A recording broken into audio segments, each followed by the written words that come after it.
आणि finally single संघटनेच्या अध्यक्षपदाचा राजीनामा देऊन तुमचा लाडका शुभम पवार उर्फ व्लॉगर क्रिएटिव्ह शुभम आज लग्न बंधनात अडकण्यासाठी सज्ज झाला होता।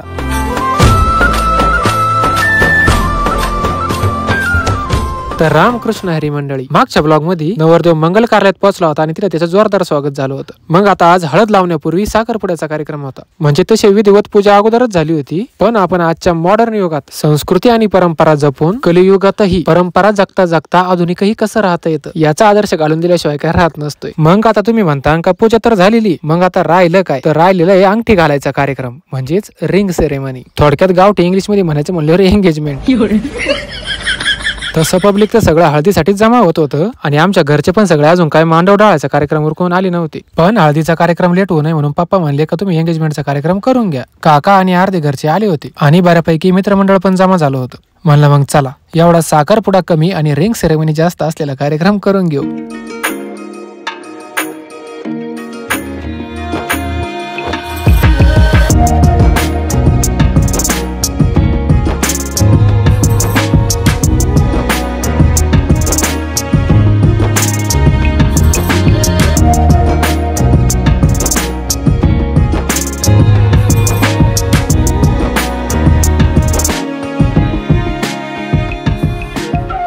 भावनेच्या भरात देण्यातच नव्हतं राहिलं का आपला ब्लॉग चालू आहे।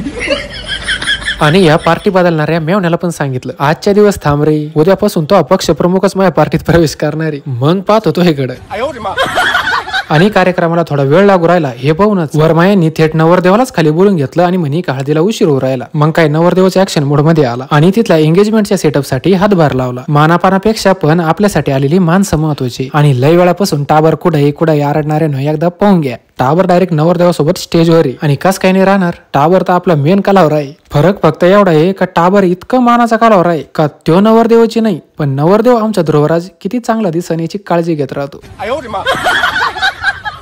पण आमच्या टावराला एवढं पण लाईटली घेऊ नका, टावराचे वैयक्तिक पण लय फॅन फॉलोविंग आहे। त्याच्यामुळे ते स्टेजवर आल्यावर कॅमेरा म्हणून लोक डायरेक्ट त्याला एखाद्या सेलिब्रिटी सारखी ट्रीटमेंट देतात।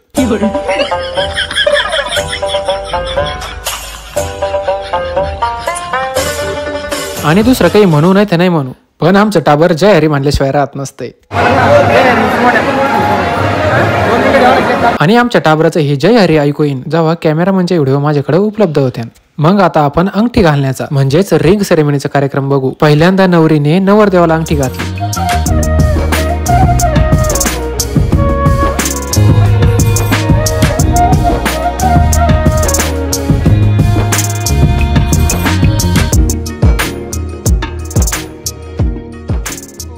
आणि खरं सांगायचं म्हणजे तिथे कॅमेरामॅनच इतके होते ना, कोणाकडे पाहावा कोणाकडे नाही हेच कळत नव्हतं।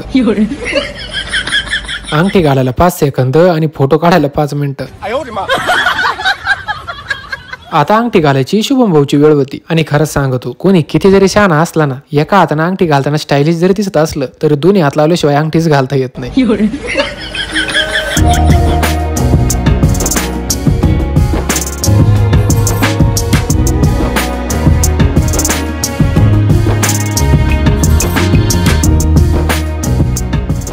आणि साखरपुड्यापासून लग्नापर्यंत पहिल्यांदा विधिवत पूजा होती ती देवा ब्राह्मणांच्या साक्षीने आणि नंतर तीच ऍक्शन परत यांच्यासाठी करावं लागते। आणि आपल्याकडे सगळी कॅमेरामन संघटना आली होती, एक अंगठी 3 वेळा घालायला लावली हो।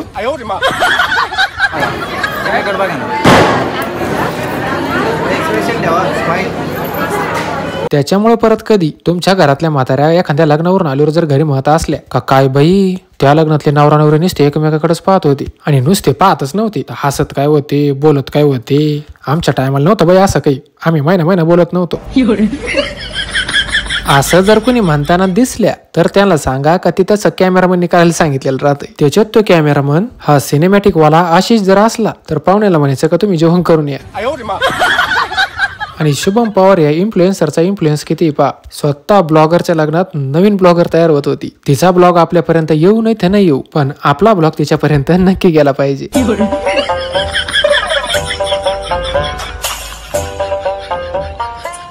आणि खरंच मला आजकालच्या अशा हुशार आणि चुनचुनीत पोरांचा लय अभिमान वाटतो। बाळा तुला मनापासून ऑल द बेस्ट. मग पुढे आता केक कटिंगचा कार्यक्रम होणार होता आणि आमचे सासरे बुवा प्रशांत काका तो सेटअपच लावित होते. पण तेवढ्यात केक पाहिल्यानंतर आमच्या टाबराचा पण संयम सुटला. भाऊ स्टेजकडे परत निघालाच होता पण मेवणीने दाबून धरला. आणि ही छोटी ब्लॉगर सुद्धा ब्लॉगिंग सोडून केक कडे निघणार तेवढं त्याच्या घरच्यांनी तिला बाजूला ओढून घेतलं. मग सगळा एंगेजमेंटचा नाही केक कापाचा सेटअप लावून झाला. नंतर स्लो मोशन वाल्या आशिषचा पण सेटअप लावून झाला आणि त्याला आधीच सांगितलं काही रिटेक होणार नाही. तरी त्यांना एकमेकांकडे बघायची त्याची स्टँडर्ड पोज द्यायला लावलीच. आता विषय फक्त एवढाच राहिला होता का केक पहिल्यांदा कोण कापीन. मग म्हणलं दोघं संगच कापू, तू पलीकडून काप आणि मी अलीकडून कापितो. स्लाइस मात्र एकच झाली पाहिजे. मग आम्ही बरोबर आणि सोबत केक कापित होतो. पण आम्ही हे करीत असताना त्यांनी बाकीची ही तयारी केलेली हे मला माहितच नव्हतं आणि त्याच्यामुळे आम्हाला प्रत्यक्षातच इतका आनंद आला. त्याच्यामुळे व्हिडिओ सिनेमॅटिक तर येणारच होता. आणि कसा तो असा. आता तुम्ही म्हणता का याच्यात सिनेमॅटिक काय होतं. नवरदेव नवरीनं अंगठी घातली आणि केक कापला आणि लोकांनी टाळ्या वाजवल्या. अहो पण कापलेला केक अजून खायचा राहिला ना आणि ते खाणं लई सिनेमॅटिक होतं.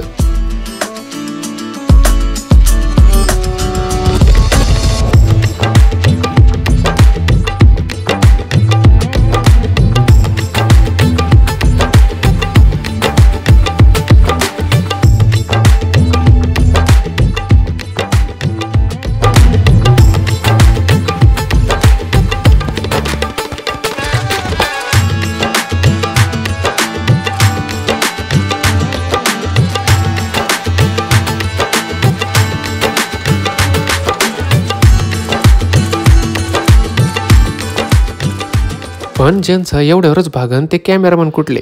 ते म्हणे उजवाने डावा हात पाहिजे होता म्हणजे कॅमेऱ्यात नीट दिसला असतं. मग काय वन्स मोर.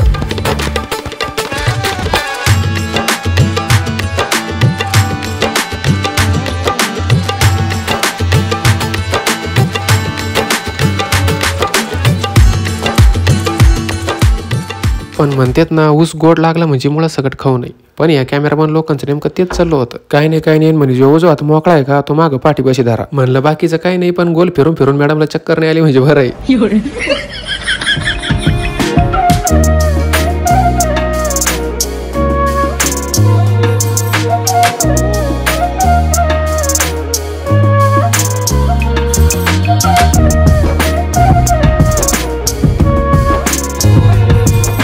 आणि जास्त वेळ त्याच्या आबाला सोडून राहीन तो आमचा ध्रुवराज कसला आणि त्याही पेक्षा जास्त वेळ कॅमेरापासून बाजूला राहीन ते आमचं टाभर कसलं.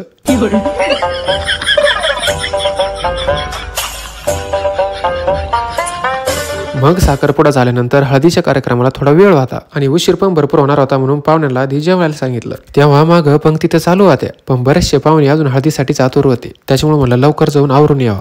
आणि या दरम्यान केवळ माझ्या व्हिडिओ बघून माझ्यावर प्रेम करणारे आणि थेट माझ्या हळदीला येणाऱ्या आपुलकीच्या माणसांच्या भेटी घेतल्या. प्रत्येक ठिकाणी तर काही कॅमेरा चालू नव्हता पण जितक्या ठिकाणी चालू होता तेवढे सगळे घेतलेले. आणि या सर्वांचेही मनापासून धन्यवाद. आपलं नेहमी असंच प्रेम असू द्या. मग नवरदेव आणि कलावऱ्यांमध्ये हळद आणि डीजे संदर्भात चर्चा चालू होती.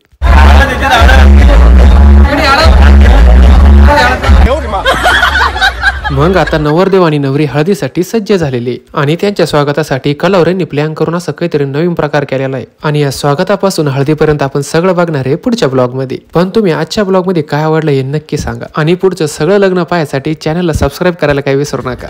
भेटू मग हळदीला. तोपर्यंत राम कृष्ण हरी.